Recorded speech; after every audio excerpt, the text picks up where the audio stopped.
Side Hustle Show 179, how a free challenge turned into a $500,000 a year business. Welcome to the Side Hustle Show, where aspiring part-time entrepreneurs learn how to turn their side hustle dreams into reality. Because your 9 to 5 may make you a living, but your 5 to 9 makes you alive. And now, your host, Nick Loper. What's up? Nick Loper here. Welcome to the Side Hustle Show, live from beautiful Livermore, California. Got an awesome, inspiring, actionable show for you today. My guest is Tiffany, the Budgetnista Aliche. She's a former preschool teacher who's built up a business that's on track to do $500,000 in revenue this year. And the cool thing is, it all started with a completely free challenge. She runs the Live Richer Challenge at livericherchallenge.com, which has helped more than 160,000 participants save a collective $17 million and pay off $1.5 million in debt. In this episode, you're going to hear how Tiffany came up with the challenge idea, how she got people to join, and now the 4 or 5 revenue streams she's using to turn this thing into a super successful business. Notes, links, and a free PDF highlight reel with all of Tiffany's top tips are at sidehustlenation.com/livericher. This episode is sponsored by designcrowd.com. DesignCrowd helps side hustlers, startups, and entrepreneurs like you get the perfect custom graphic design for your business. I'm going to be back to share a little bit more about DesignCrowd along with my top takeaways from this call after this chat with Tiffany. But whenever you're ready, you can get started at designcrowd.com/hustle and get up to $100 off your next design project. Ready? Let's do it. I was a preschool teacher for 10 years and I was doing well. I mean, I was making like between $65,000 and $70,000 a year because I used to tutor on the side and babysit and stuff on the side, and everything seemed great. I grew up in a house where money was talked about all the time. My father was a CFO and an accountant, so I just learned about money at home. And then when I lost my job, everything fell apart. Like I lost my savings. I took all the money out of my retirement account like they tell you not to. I ran up my credit card debt. My house went into foreclosure. I was like, sheesh, like just everything fell apart. And it was in the rebuilding that I realized, okay, all the lessons I kind of learned at home, because my dad was like serious about like learning about money. Like he took us to like money classes and stuff. So I used, everything that I learned to. Well, that's a great influence. For sure. No, it was, honestly. And so when I was rebuilding, people would ask me, well, how are you doing it? Because I'm in the same position. So I just started showing family and friends, and that's how it started. Family and friends are asking, hey, what's going on? So did you end up getting a new job at that point, another teaching job? I knew I didn't want to teach in the classroom anymore just because I felt like I'd outgrown that. So I was volunteering at all these different places like the Boys and Girls Club, the United Way, and trying to figure out what I wanted to do, thinking I wanted to be a party planner. Don't ask me where that came from, but I was like, that's what I totally want to do. That's like everybody's dream, to be like a wedding coordinator or something like that. I know. And so, but in that, I found that as I was volunteering for these different organizations, I found myself sneaking into their classrooms and watching their like presenters teach and being like, that's not how you do it. And like teaching and showing them. And then as I was helping people at the organization with their finances, people started asking me more and more. And I would sit down with folks and they were like, well, can you write us like a curriculum since you're a teacher? And at the time I had my master's, and I still do, in education. I thought I was going to become a principal one day, but I didn't. And so I started writing curriculum and lesson plans for these organizations where I was volunteering. And so those lesson plans and curriculum eventually became the Live Richer Challenge. Okay. Listening to what people are asking you for help with already. I like that. What was the first step in getting this challenge off the ground? I mean, did you take me about the early days? Like I could start like the Side Hustle Challenge. Like how am I getting my first participants? I started a post at the end of 2014, like, hey, I'm going to be doing a Live Richer Challenge. It's going to be a free resource to help you get on financial track. If you're interested, let me know below. It was just a Facebook post. Just on your personal Facebook page. Mm-hmm. And a ton of people were like, oh my God, oh my God, oh my God. Because by then I was already like 3 years into being the Budgetnista. So around the city where I live, people knew me to be like, oh, that's the financial education lady. Because I had taught. Volunteering does something great for you. You get your face in front of so many people. So people knew me.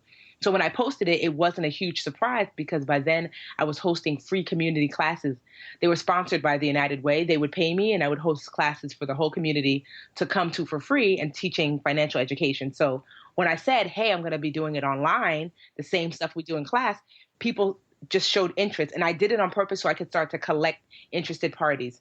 And then I think I put up like an Eventbrite link just so people can say, like, to add themselves to like a list. And I wasn't even using like, like Aweber or like Infusionsoft or anything like that. It was just post interest. Here's an easy free link to sign up so I can collect the emails. Okay. So when somebody signs up for your Eventbrite thing, which was it free? Yeah, it was free. Okay. So a free Eventbrite event, and then that gave you their email address. Mm-hmm. And I started to craft what I thought the challenge should be like. I was like, all right, so I teach this 6-week course for the United Way. So how do I condense this into, I think at the time, the first challenge, I condensed it into 5 weeks.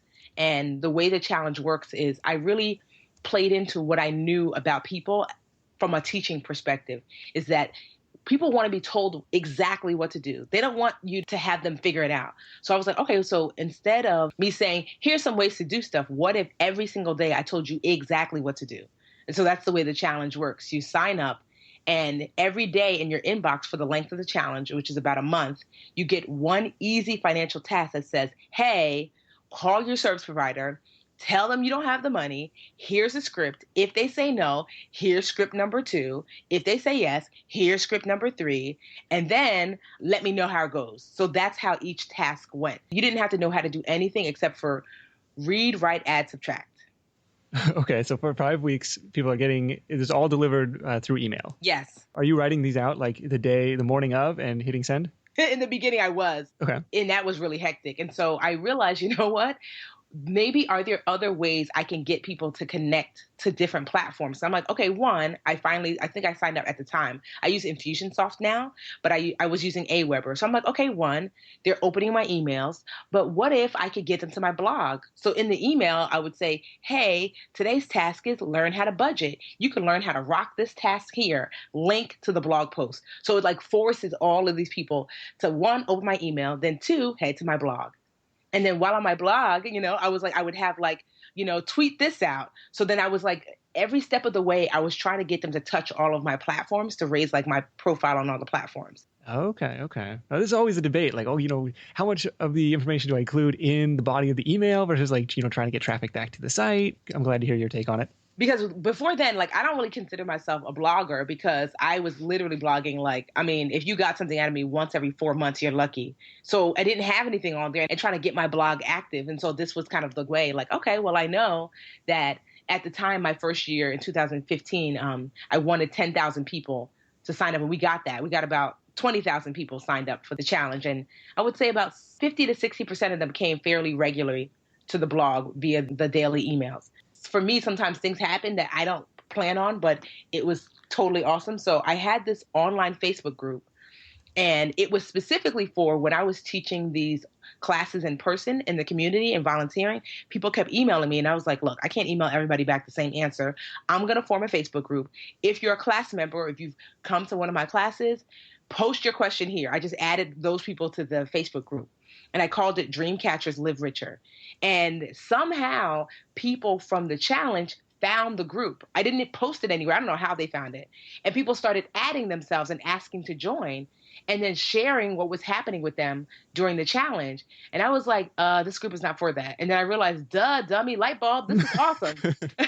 And so I started posting the group link in the blog post, like, hey, tell me how you rocked out on today's task here, group link to the Facebook group. And it's a private group, so you have to request to join. And that is what really made the challenge take off, because now you had people, 10,000 people every single day talking about one particular task that you gave to them.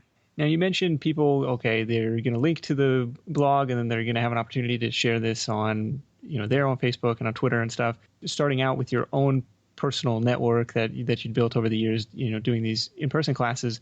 I'm curious how you went from your personal network in this realm, and maybe you just had a huge network, to getting 20,000 people over the course of a year. Like, there was some element of virality there, a tipping point. And yeah. I'm curious, what do you think led to that explosive growth? Honestly, it was not explosive. It was because what I did was I started in, I want to say June, and it literally took till January of the next year to get to get 10,000. Like, every week was like, we had to scrape beg for people to join. So my initial network, so I'll tell you, when I first put it up, I think 500 people instantly. So that was like my, hey, I know Tiffany network.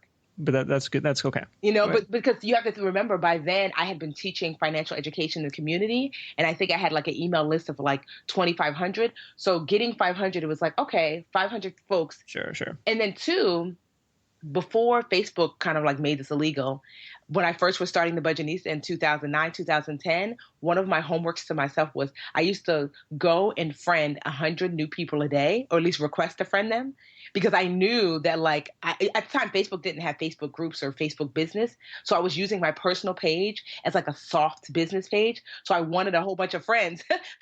Just random people? Yes. So what I would do is I'd be like, let's just say I was your friend. And I'd be like, oh, Nick and I are friends in real life. Let me go through Nick's friends list. These people have headshots. He looks important, friend. This one looks like, So literally I would friend you based upon your picture. That you look like you work for a company that might pay me to speak, friend.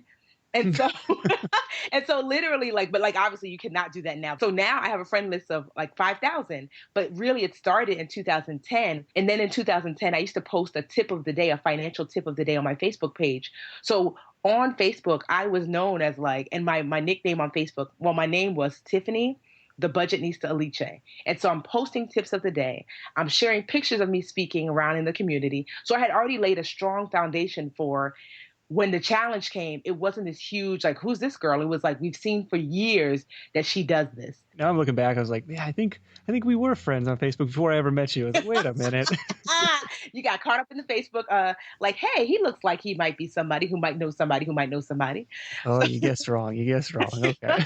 And so when I put it out, yes, about 500 people signed up right away. But then I went to school, my bachelor's degree is in marketing. And I used every marketing thing I could think of. I used to do a quote of the day, like, did you know 60% of women, don't have enough for retirement? Don't let that be you. Sign up for the challenge. So we were using all of these different tricks and tips and posting all of these different quotes and creating all of these meme boxes to get people interested. One thing that helped a lot was I reached out to the first 500 and said, how many of you ladies would love to be a Live Richer Challenge leader? And they were like, oh my gosh, because women love to be like a part of like an exclusive group. They're like, I would. Meanwhile, it meant nothing. Like, there's no such thing as a Live Richer Challenge leader. I just made it up. But as a result, I got my friend who's a designer to create these meme boxes where it was their picture and it says, I am a Live Richer Challenge leader, and the website at the bottom. And the women loved them because they were really pretty. And their job as a leader was to sign up between 10 and 20 of their friends. And so that helped significantly. And then once a month for like 6 months, I would talk to the leaders on the phone to see what was working, what was not working. The leaders formed their own Facebook pages to sign up their friends and get their friends excited, because most of the leaders knew me personally. So initially, there was a personal connection. Okay. Exactly. So they were just like, to tell their friends like, oh my God, I know Tiffany. She's awesome. The challenge is going to be great, because people had not experienced the challenge. So it was a hard sell. So that helped significantly. And honestly, I didn't even know how to do Facebook ads. I didn't spend any money on ads for the first 20,000 women. This is like, taking a page out of the network marketing book, except without really, buy my acai drink. It was. And I honestly, I didn't know anything about how you have all the marketing guys online now. I didn't know anything about any of that. All I knew was intrinsically what made people move. One, being part of a community. Two, we use a little bit of fear tactic, like, you don't want to be the old lady eating cat food. Join the challenge. Okay, so the 60% of people don't have enough for retirement. One day, join the challenge. Next day, don't eat cat food. Yes. Next day, okay. And then two, really to me, what tipped it was having the Live Richer leaders sign up their friends. And then two, what we did is in the beginning of the challenge, one of the tasks were to get an accountability partner. Ask your friend, your coworker, your mom, your sister, your someone to do the challenge with you, and she had to sign up too. So that's okay. So you're getting like 2 for 1. Yeah. So and plus, it was free, but that helped significantly too. So people started, and then once we kind of tipped over, I think once we hit like 5,000, it started to roll a little bit faster, because we were posting the numbers like every time we hit a big number, like 5,000 women have signed up for the challenge. What are you waiting for? I would post it across all my social media platforms. And then women would be like, oh my God, 5,000. It can't be a scam if all of these people have signed up. There's safety in numbers, right? Mm-hmm. And then what I would do was, for the women that did sign up, like every 2 weeks, I would send like a awesome resource so that way they wouldn't forget that the challenge was starting. So like every 2 weeks, I'd be like, hey, here's this great website I like. Challenge is starting in 6 months. Hey, this is great book I'm reading. Challenge is starting in 6 months. Don't forget to ask your mom, your sister, your cousin, your friend. So I kept them engaged because I started collecting people a full 6 to 8 months before we actually launched the challenge. That's a good point. So this is kind of a start and stop thing. It only it goes for 5 weeks or a 5-week period, where this content is being delivered. Mm-hmm. So the rest of the time is kind of like in anticipation and, what happens after the fact? Like, could you go through it again? Or, how do you engage those people? If somebody wants to join in the middle, like if it's all kind of on an automated delivery system, theoretically they could, but like you want everybody going through like the same tasks at the same time. Well, in the beginning, it was just my intention to do this one time, like, wham, bam, thank you, ma'am. Like, all right, we're done. And then the women were like, no, where are you going? I want to do it again. And I was just like, okay. And so that's when I... Was it the same content like the second time around? So I recognized that some women started late or there were some Johnny-come-latelys, Like, oh, my sister told me it was awesome. Is it too late? So it took me a month, but I automated, yes, the same content. And then you could just sign up for it and it would run throughout the year. And then what I did was I said, you know what, let's do a new challenge every year. So 2015 was the first challenge and we automated it after the collective community did it in January. By March, anyone could join. And then by like November, I turned it off. And then we started collecting people for the 2016 challenge, which was the savings edition, which is just about savings. And so we ran that in January. And then as soon as it finished in February, we turned it on automatic. So right now that's automated. So you can join the savings edition challenge or you can join the first initial challenge, which covers budgeting, saving, credit, debt, insurance, investing, money mindset. It covers like basically everything, and so both of those you can sign up for it and you'll get those automatic emails in your inbox and you could do it whenever you want. And so when I got the first 10,000 women, those are the women who had signed up by the time we started. The other 10,000 came throughout the year through the automated challenge. If I want to sign up today, I could, and it would be no effort on your part. Like it would be automated delivery. Yeah, automated delivery. And then you would just you would still get the same content as everybody else, but automated delivery, and the group still runs. So now the group has shifted away from being just about the challenge, and now it's just women helping women with their financial lives. So 24 hours a day, women post everything from, somebody wrote the other day, I'm so mad at my husband, I could throat punch him, which I thought was hilarious. She was like, he's the worst spender. He doesn't know how to save. What can I do? And so other women will give her advice, which I thought was, so that's what the group has become. Like, hey, I'm buying a house. What do I do? Or woo woo, I bought a car with the money that I saved from the challenge. What are you guys up to? So it's just a support group for women working on their money. What's your time investment in, moderating? I mean, any group that size is going to attract spammers. And, yes, for sure. So one thing we do is in the beginning, you could just join. Now, if someone added you, we would add you. So now we have some rules that one, you can't be added by someone else. So if it says Nick Loper added Dave, we ignore those and we delete those requests. Dave has to add himself. So that helps because it's like someone has chosen to be here. Two, it's difficult to just be added to the group. So one way to be added or one way to find us is you go to the challenge and then you get an invite. And then also on the challenge page, there's actually a little link that says like, join the forum. And when you click the link, it's actually a survey that kind of runs you through the group rules before you join. So I have about 12 admins. I don't heavily admin the group because they pretty much take care. I just kind of go in and give virtual high fives and answer some basic questions. But we've got a ton of financial experts in there that just like willingly share. So I don't have to be like, in there. In the beginning, though, it was like hours and hours. But now, I might spend, I want to say maybe an hour a day, depending. Like sometimes I'm having fun and I spend a ton of time. And some days I don't make it to the group at all. Yeah, it's been kind of, I was hesitant to start the Side Hustle Nation Facebook group for kind of that same fear. Like, I don't want another thing to manage and moderate and create content for. But it's like, it's kind of turned into this cool community on its own where people are asking and answering questions without my involvement. And I, so far, knock on wood, do very little moderating. Like only, maybe I delete one post a week or something or say, hey, thanks for sharing that, but can you give us a little more meat of what can we take away from this experience or something? This is all awesome. My question for you is, you're giving it all away for free. How does this help you pay the bills. I know you still have like living expenses and have turned this into a business. So you want to talk about what that has turned into as a result of this? Yeah, honestly, surprisingly, I'm not gonna lie, we make WAP. We make about $500,000 a year.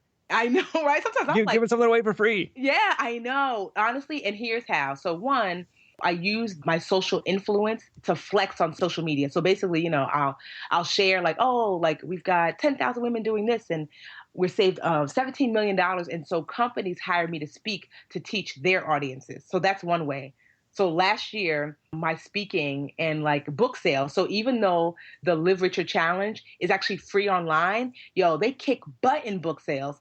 Even though I say on the site, like, because what I do is every day, the task on my blog post at the bottom, it says, hey, do you want to do the same challenge, but in book form? Maybe you're not a computer person. Buy the book here. It's at the bottom of every single day. So for 3 weeks, you're seeing that little picture of the book and it says that. And people buy the book, even though they know, it's free online. I'm doing it for free. And that's where I'm seeing this link. And that's the only way I advertise the book. So people buy like the book, like just this month alone, we sold well over 1,000 books this month alone. Wow.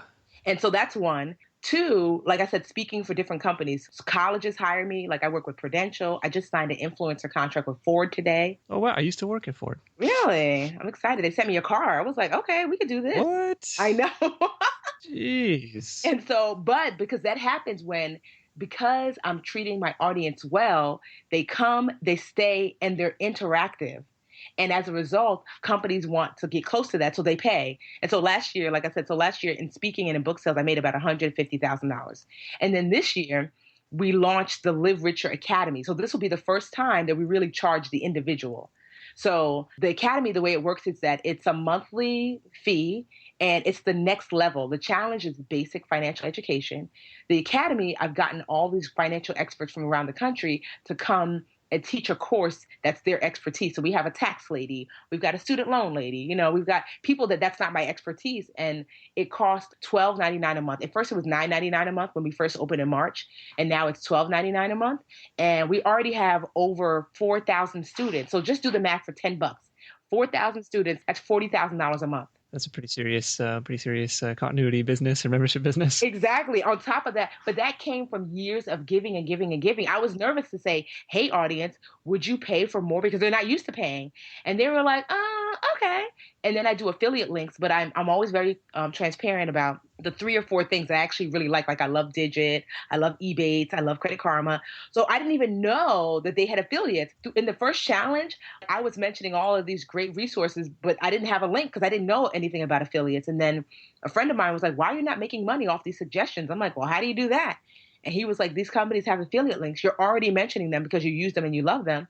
Throw your link in there. And I was like, it can't be that much money. What? This year alone in affiliate money, I think I probably made about $60,000 in affiliate money. It can add up. Yeah. And so like all of these things combined, that's why I said like, this year at minimum, we'll take in about $500,000. By next year, I really, at the rate that the Academy is growing, because we just opened in March, that will be about $1 million a year business by next year. Yeah, okay. So we're recording middle of June, so it's only 3 months old. Yeah, and we're already making basically like, what is 40,000 times 12? Like you said, 40 grand or 50, almost 50. So, and it's easy to look at that and say, wow, that's crazy. I want to do the same thing. But it's like we kind of not glossed over, but we put in some time for 4 or 5 years leading up to this to build, it's that whole know, like, and trust pyramid where, you've been given this value away for quite a while, but still really, really inspiring. What do you see as like the next step outside of the Academy, outside of the speaking things? Like you're doing keynote stuff. Where is this thing going? Yeah, so I do some keynote stuff, but I was asking myself that the other day because you kind of are like, ooh. I remember my first goal was if I could make $500 a month, I'll be golden. Totally. I've been there. And then you're like, the Academy has blown everything out of the water. I'm not even gonna lie. It's not even. There's no precedent. I mean, just last year, like we've quadrupled this year. So I feel like, honestly, I just want to do good work. I'm writing a children's book since I used to be a preschool teacher. I feel like there's a lack of fun financial education materials for kids. So I'm writing a children's book. And I think it would be so awesome if like I have a main character in the book and I want her to become like the Dora the Explorer, but for money and kids like on Nickelodeon somewhere. So that would be awesome. And then like we're opening these things called Dreamcatcher chapters. So the women, which is so awesome, they've actually started meeting monthly offline. So there's a New York group, there's a St. Louis group, there's a Texas group that's 500 women strong. And I'm like, wait, you guys are meeting without me? What the heck? How did this happen? And so we're going to make it official. So we're going to roll out Dreamcatcher chapters. Yeah, the Dreamcatcher. So that's the name of our tribe. They named themselves after the name of the group, Dreamcatchers. And the other day they were like, yo, we want a t-shirt. And I was like, yeah, nah, I don't really feel like it. They were like, one lady was like, if you don't make us a t-shirt, I'm making a t-shirt. And I was like, all right. And so I put up like a design and I was like, well, pick which one you guys like. Over 4,000 people were like, we like this one. And I'm like, wait, 4,000 times, let's just say I make a t-shirt and it's $10 profit. That's crazy. And I didn't even want to make it. Not that I didn't want to make a t-shirt, but I don't like putting out tchotchkes just to put it out. So they're asking for it. Exactly. So that's what I've learned. I've learned that I deliver what's requested and you don't have to wonder if it's going to do well or not. So yeah, there's just all of these different streams of income. I don't know what the end goal is. The end goal is just to do dope work and make good money. I'm with you. Like, I don't know, I could retire tomorrow and, what would the day look like? Probably be doing the same thing because I love doing it. It sounds like you're kind of in the same boat. So that's really, really cool. I'm curious on the membership site, one of the challenges that always comes up is like, well, how do I keep people in there? How do I keep people engaged? And so are you going to be constantly trying to create new like exclusive content for that group? So yeah, so the way it took, like, I'm not gonna lie, this is how you know people really love you. So when we first opened the membership site in March, it totally sucked. I was like, what the hell is this? And people signed up. And I remember we were like constantly like, I thought it was awesome until people were kind of in there and they were like, what? Because it was pre-recorded. And they kind of ran through all of the courses so quickly. And so I was like, wait, so how do I keep people engaged? It took forever just to tape these first 10 classes. And it cost a ton of money. And I was like, it's going to eat up all of our profits. So what I did was I said, okay, we started thinking of other ways to deliver. So one of the things we do is we have instructors now teach live. I have a private YouTube channel and then I upload or I embed the video into the actual academy. So once a week, you can take this live course. Like right now, a course that's happening is real estate investment for beginners. And so Christina teaches on Tuesday nights at 7, and we have a How to Start a Business course. Chike teaches Wednesday nights at 8 for 3 weeks.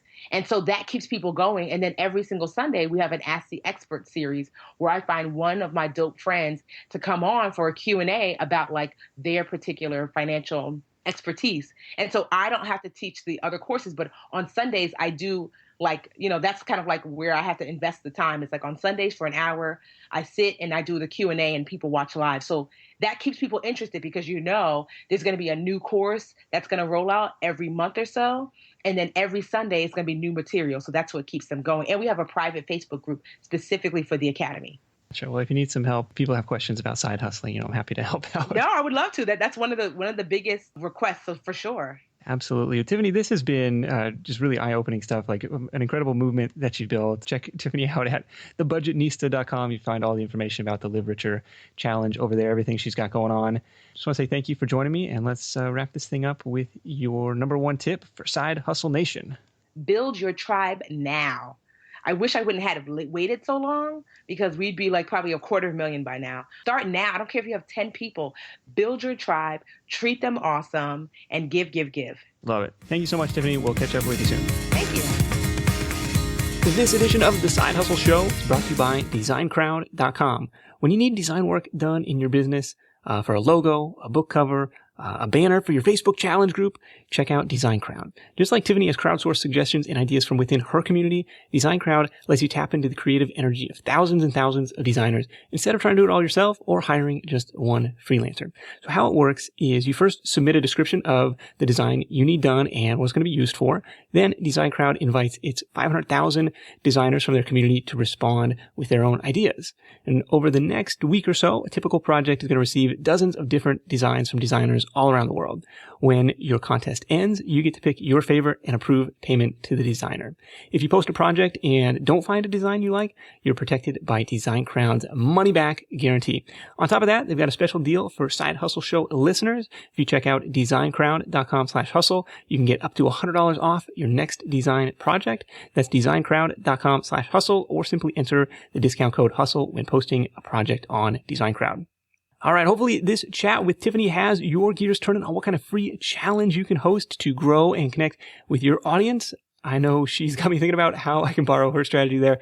So my top takeaways from this chat. Number one, it starts with your network and it snowballs out from there. I know this is a common theme, but strengthening your relationships is something you work on regardless of whether or not you have a business today.